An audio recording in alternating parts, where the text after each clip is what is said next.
अस्सलाम वालेकुम dear student, practical coaching से मैं आप लोग की खिदमत में हाजिर हूँ। आज हम स्टार्ट करते हैं क्लास 10 फिजिक्स चैप्टर नंबर 15।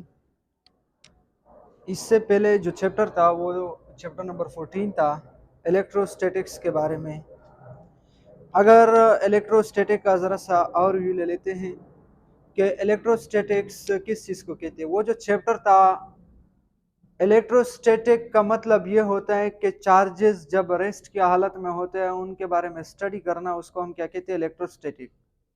यानी चैप्टर नंबर 14 में हमने चार्जेस को रेस्ट के बारे में स्टडी किया, लेकिन चार्जेस जब मोशन की हालत में होते हैं तो उनके बारे में हमने स्टडी नहीं किया। चार्जेस जब मोशन की हालत में होते हैं उनको स्टडी करने के लिए चैप्टर नंबर 15 है, इलेक्ट्रिक करंट। तो यहां पे मैंने आपको बताया कि चार्जेस जब रेस्ट की हालत में होते हैं उनके बारे में स्टडी करना, डेट इज कॉल्ड इलेक्ट्रोस्टैटिक। लेकिन चार्जेस जब मोशन की हालत में होता है उनके बारे में स्टडी करना, यानी flow of charges, that is called electric current. यहां पे आपने चार्ज को फ्लो करना, मोशन की हालत में तो आ गया, जब चार्ज फ्लो करते हैं तो किस चीज में आया, मोशन की हालत में। तो चार्ज का फ्लो करना, that is called electric current. ठीक है। अब यहाँ पे इस पूरा जो चैप्टर है, आपने चार्जेस को मोशन के, जब मोशन की हालत में होते हैं उनके बारे में स्टडी करना है। पूरा ये पूरा चैप्टर ही है। जिस तरीके से चैप्टर नंबर 14 में हमने चार्जेस को रेस्ट के हालत में पढ़ा था कि चार्जेस जब रेस्ट की हालत में होते हैं तो क्या होता है, ठीक है, वहां पे हमने वो स्टडी किया। वो पूरा चैप्टर चार्जेस एट रेस्ट था, ये चार्जेस एट मोशन के बारे में है।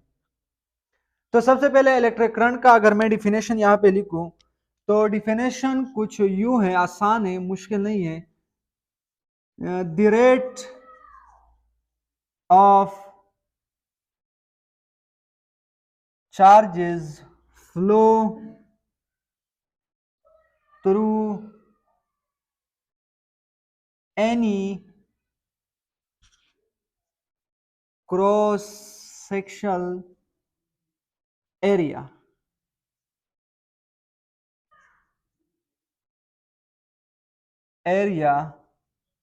is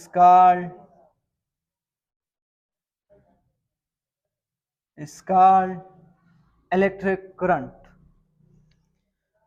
यानी किसी भी कंडक्टर से करंट का क्रॉस एरिया से पास करना इन अ यूनिट सेकेंड, एक यूनिट सेकेंड में, that is called electric current. Charge का फ्लो करना कंडक्टर से, लेकिन उस कंडक्टर की क्रॉस सेक्शनल एरिया से वो चार्ज फ्लो कर दे और एक यूनिट सेकेंड में, उसको हम क्या कहते हैं, इलेक्ट्रिक करंट। आसान डिफिनेशन आप ये भी कह सकते हो कि flow of charges is known as electric current. Charge का जो फ्लो है उसको क्या कहते हैं, इलेक्ट्रिक करंट। करंट का आपके पास फार्मूला है, I is equal to Q upon T. ठीक है।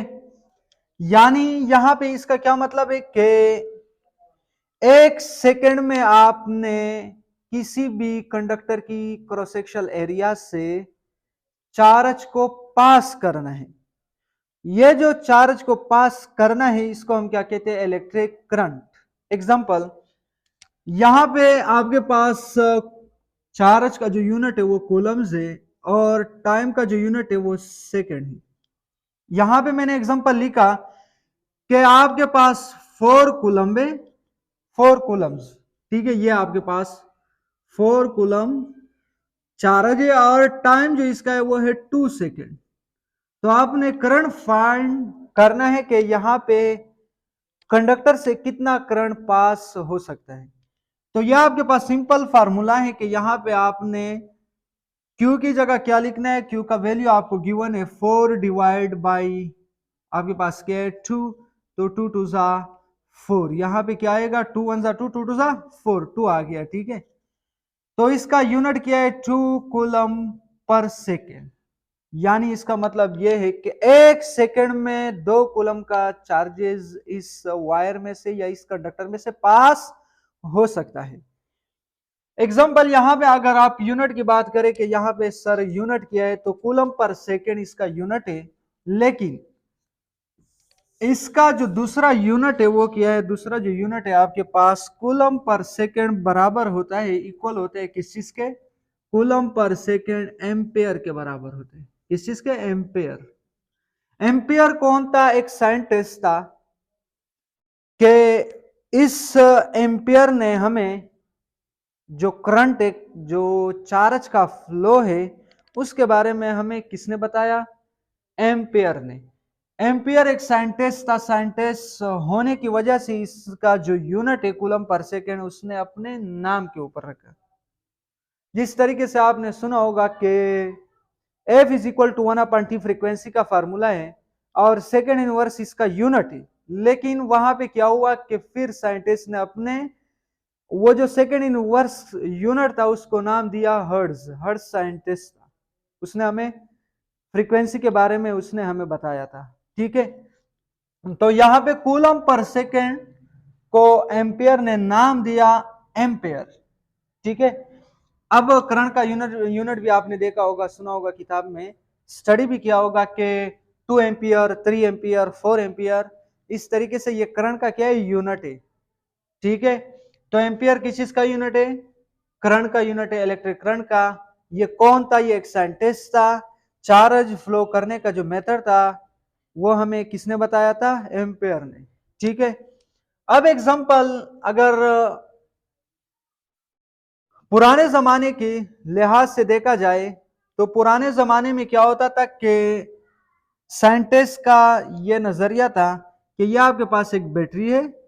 ठीक है, यह आपके पास एक बैटरी है और यहां पे पॉजिटिव है, यहां पे नेगेटिव है। ठीक है, यहां पे आपने एक वायर लगाया यहां पे, ठीक है, यहां पे आया, तो यहां पे क्या हुआ कि पॉजिटिव चार्ज कहां पे आएगा, पॉजिटिव से नेगेटिव की तरफ आएगा।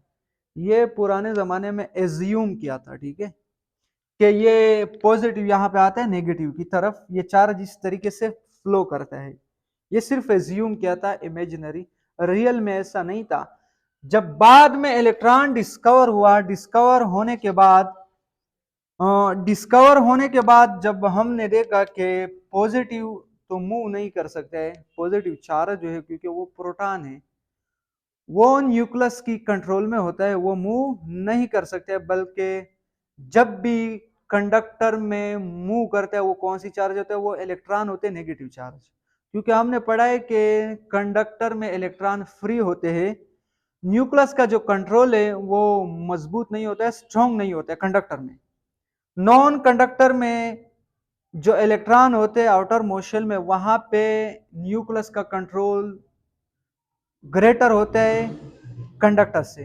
नॉन कंडक्टर का आउटर मोशन में जो इलेक्ट्रॉन होते हैं उसका कंट्रोल ज्यादा होता है बनिस्बत किससे, कंडक्टर से। यानी यहां पे हम कहते हैं कि कंडक्टर का जो इलेक्ट्रॉन होते हैं वो फ्री होते हैं। फ्री का क्या मतलब किया है, फ्री का मतलब ये है कि वो आजाद तौर पर फिर सकते हैं वहां पे। उसके ऊपर न्यूक्लियस का कोई कंट्रोल ऐसा नहीं है जैसा नॉन कंडक्टर की। ठीक है, ऐसा ग्रिफ्ट नहीं है जिस तरीके से नॉन कंडक्टर की इलेक्ट्रॉन के ऊपर कंट्रोल है न्यूक्लियस का। ठीक है, तो यहाँ पे ये एक वायर कंडक्टर है, यहाँ पे इसमें इलेक्ट्रॉन फ्री होते हैं, उसके जरिए से ये मूव करते हैं।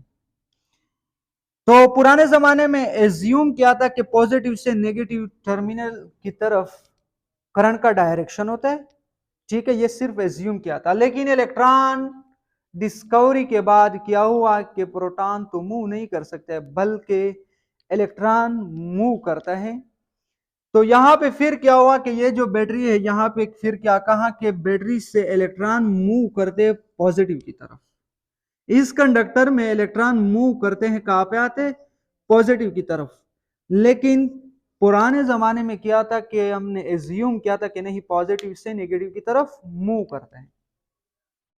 आजकल भी किताबों में यही डायरेक्शन मौजूद है। अगर क्यों मौजूद है, क्योंकि इसका बुनियादी रीजन यही है कि करंट के जितने भी इक्वेशन है उसके ऊपर यानी डायरेक्शन के ऊपर डिपेंड नहीं करते, ठीक है। डायरेक्शन के ऊपर इसका कोई इफेक्ट नहीं है। तो इस बुनियाद पर यहाँ पे वही जो पुराना रूल था उसके मुताबिक अभी भी किताबों में मौजूद है। और पॉजिटिव टर्मिनल से नेगेटिव टर्मिनल की तरफ जब चार्ज मूव करे तो इसको नया नाम दिया उन लोगों ने, साइंटिस्ट ने, कि इसको क्या कहते हैं, कन्वेंशनल करंट। यहां पे मैं नाम लिख देता हूं, कन्वेंशनल करंट।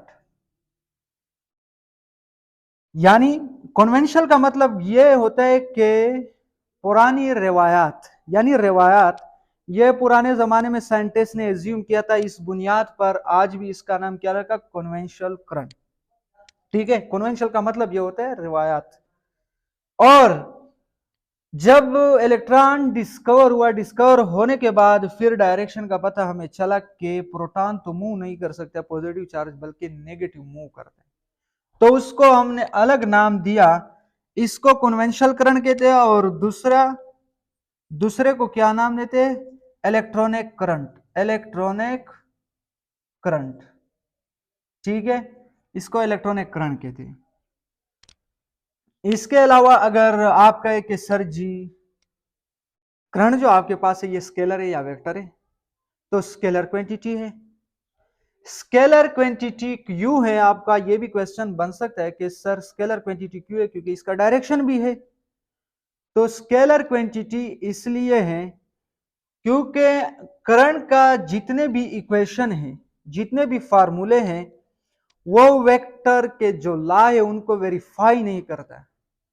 इस बुनियाद पर साइंटिस्ट ने इसको क्या कहा कि ये स्केलर क्वांटिटी है। यानी करंट के जितने भी फार्मूले हैं या इक्वेशन है इनके, वो वेक्टर के जो लॉ है उनको वेरीफाई नहीं करते। जिस तरीके से पैरेललोग्राम ऑफ एडिशन, बाकी जितने भी लॉ है उनको वेरीफाई ना होने की वजह से इसको क्या नाम दिया, स्केलर क्वांटिटी। बल्कि इसका डायरेक्शन भी है, क्योंकि डायरेक्शन के बारे में आपको पता है कि पॉजिटिव से नेगेटिव की तरफ, नेगेटिव से पॉजिटिव की तरफ ये मूव करता है चार्ज, ठीक है। तो इस बुनियाद पर क्या कहा साइंटिस्ट ने कि ये स्केलर क्वांटिटी है। स्केलर क्यों है, क्योंकि इसका वजह यह है कि इसके जितने भी इक्वेशन है या जितने भी फार्मूले हैं उनको वेरीफाई नहीं करते। वेरीफाई ना होने की वजह से इन लोगों ने नाम दिया कि ये वेक्टर क्वांटिटी नहीं है बल्कि ये स्केलर क्वांटिटी है, ठीक है। तो ये था आज इलेक्ट्रिक करंट के बारे में। इसका जो अगला लेक्चर है वो डीसी इलेक्ट्रिक करंट के जो टाइप्स है डीसी और एसी, उनके बारे में मैं वो जो लेक्चर है उनको भी अपलोड करूंगा। इसके अलावा अगर आप चैनल पर नए हो तो चैनल को सब्सक्राइब कीजिए और साथ ही बेल आइकन को क्लिक करें। Thank you so much.